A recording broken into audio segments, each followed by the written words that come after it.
Buenos días, querida familia. Nos reunimos nuevamente alrededor de la palabra del Señor en este sábado de la 23ª semana del tiempo ordinario.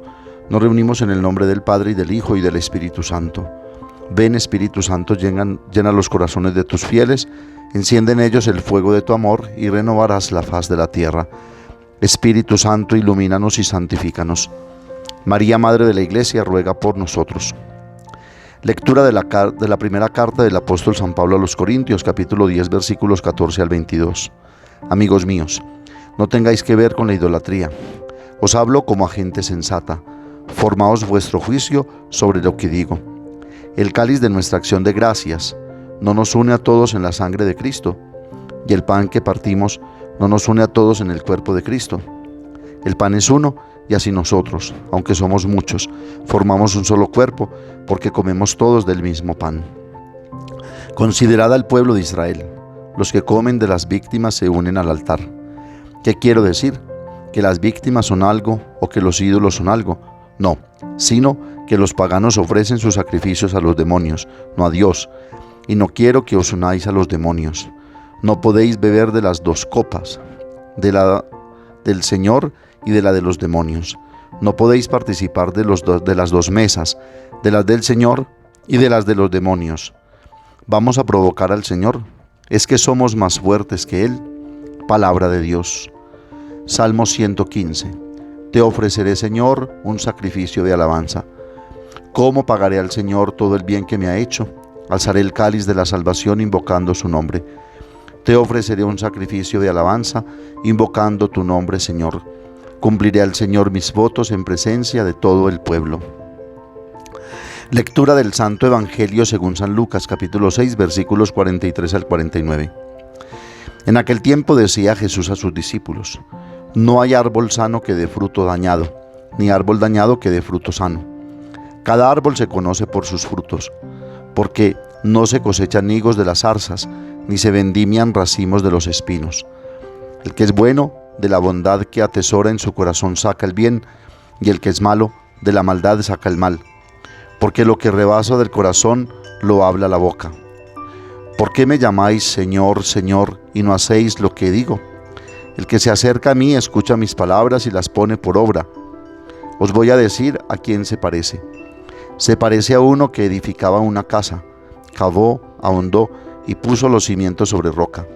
Vino una crecida, arremetió el río contra aquella casa y no pudo tambalearla, porque estaba sólidamente construida. El que escucha y no pone por obra se parece a uno que edificó una casa sobre tierra, sin cimiento. Arremetió contra ella el río y enseguida se derrumbó, desplomándose. Palabra del Señor. En el Evangelio de este día aparece una palabra central que también aparece en la parábola del sembrador: escuchar a Cristo. Pero dice el Señor, no basta simplemente con escuchar, sino poner en práctica esa palabra que será después norma de vida. Dice Santiago 1, 22, 27, poned por obra la palabra, y no os contentéis solo con oírla, engañándoos a vosotros mismos. La diferencia que subraya Jesús es precisamente sobre quién decide poner en práctica y quién no. El miércoles hacía la diferencia entre los bienaventurados, porque escuchaban y practicaban aquello que escuchaban, y lo siguieron con corazón decidido, y quienes no eran bienaventurados. Hay de aquellos que escucharon, pero no practicaron, porque se dejaron ganar de sus deseos, instintos, atracciones y decisiones, deformando su existencia, yendo detrás de una felicidad y un gozo pasajero. Todos podemos escuchar, pero solo quien pone en práctica puede dar fruto de verdad y de justicia. Jesús nos pide dar buenos frutos porque Él sabe de qué árbol provenimos, sabe de qué vid somos sarmientos.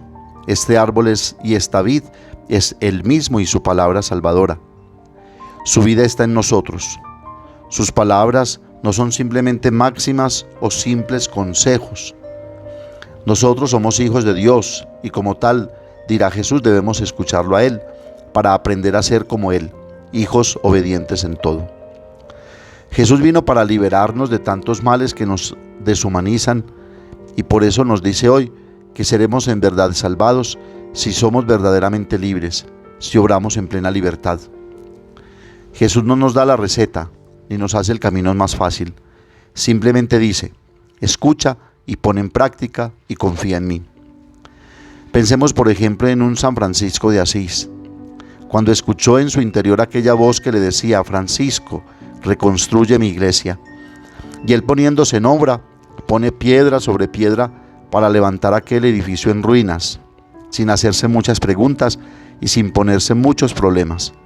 Solo más tarde, después de mucha reflexión y búsqueda de la verdad, escuchando al Señor, se fortalecerá y comprenderá que su trabajo era precisamente dar fruto, escuchando, sacando el tesoro de su corazón, que era el amor a Dios realizado en el amor a los hermanos, reparando, reconstruyendo aquella iglesia construida con personas, asumiendo con extrema humildad y pobreza todo aquello que sentía en su corazón, haciendo pues una obra tan grande que sin esa escucha, tenacidad, paciencia y humildad no habría podido realizar. El Señor solo nos pide hoy escuchar para poner en práctica y poder construir sobre la roca que es Él, su palabra, que dará a toda vida firmeza y solidez y a toda obra que emprendamos. Como cristianos, no podemos quedarnos solo en palabras bonitas y discursos demagógicos. Si las palabras no se hacen concretas en obras, quedarán solo en sonidos tal vez atractivos o simplemente estridentes. ¿Cuántas veces buscamos en la palabra de Dios palabras que tranquilicen nuestra conciencia, pero que no comprometen radicalmente y definitivamente la vida? La palabra de Dios debe traducirse en hechos concretos. Jesús en el Evangelio no está hablando de personas buenas o personas malas, sino de acciones buenas o acciones malas que o engrandecen al hombre o lo desfondan. Escuchar nos ayuda a conocernos y por lo tanto a crecer haciendo algo productivo, siempre pensando en el bien común. De lo contrario sería egoísmo y prepotencia, pues nuestras acciones o nuestras palabras dirán aquello que nosotros somos en realidad. Pero hay que tener siempre en cuenta que toda acción parte siempre de nuestros pensamientos y deseos. Por eso necesitamos descubrir aquello que pensamos para decir después aquello que en realidad somos. Jesús quiere invitarnos al compromiso de vida y a la autenticidad en su seguimiento y en la adhesión a su persona y su proyecto. No podemos ser discípulos solo de palabra o con muy buenas intenciones. Podemos hacer muchas cosas buenas, pero al final quedan solo en actos filantrópicos o altruistas, pero a la final vacíos e inútiles. En las obras y elecciones digo verdaderamente quién soy. Hoy, por ejemplo, en la manera como usamos y aprovechamos el tiempo, podemos preguntarnos, ¿de verdad quién soy?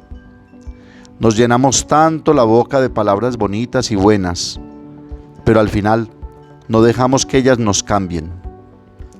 Nos estamos acostumbrando a una vida vacía y superficial, porque no queremos aprender a escuchar para luego dar frutos de bondad, verdad, justicia y paz. Digamos: dame, Señor, la capacidad de dejarme plasmar por elecciones que sean según el Evangelio. La Santísima Virgen María nos ayude a dar buenos frutos de conversión permanente, para hacer que el reino de Dios acontezca en este mundo que se está desfondando por la sordera y la cerrazón del corazón. Amén. Padre nuestro que estás en el cielo, santificado sea tu nombre. Venga a nosotros tu reino, hágase tu voluntad en la tierra como en el cielo. Danos hoy nuestro pan de cada día, perdona nuestras ofensas, como también nosotros perdonamos a los que nos ofenden. No nos dejes caer en la tentación y líbranos del mal. María, Madre de la Iglesia, ruega por nosotros. El Señor nos bendiga, nos guarde de todo mal y nos lleve a la vida eterna. Oración por las intenciones del Sínodo, por una iglesia en comunión, participación y misión. Estamos ante ti, Espíritu Santo, reunidos en tu nombre. Tú que eres nuestro verdadero consejero, ven a nosotros, apóyanos, entra en nuestros corazones. Enséñanos el camino, muéstranos cómo alcanzar la meta. Impide que perdamos el rumbo como personas débiles y pecadoras. No permitas que la ignorancia nos lleve por falsos caminos. Concédenos el don del discernimiento para que no dejemos que nuestras acciones se guíen por prejuicios y falsas consideraciones. Condúcenos a la unidad en ti, para que no nos desviemos del camino de la verdad y la justicia, sino que en nuestro peregrinaje terrenal nos esforcemos por alcanzar la vida eterna. Esto te lo pedimos a ti, que obras en todo tiempo y lugar, en comunión con el Padre y el Hijo, por los siglos de los siglos. Amén. El Señor esté con ustedes, y la bendición de Dios Todopoderoso, Padre, Hijo y Espíritu Santo, descienda sobre ustedes y los acompañe siempre. Que tengan un feliz día y recuerden que los padres de la parroquia los queremos mucho.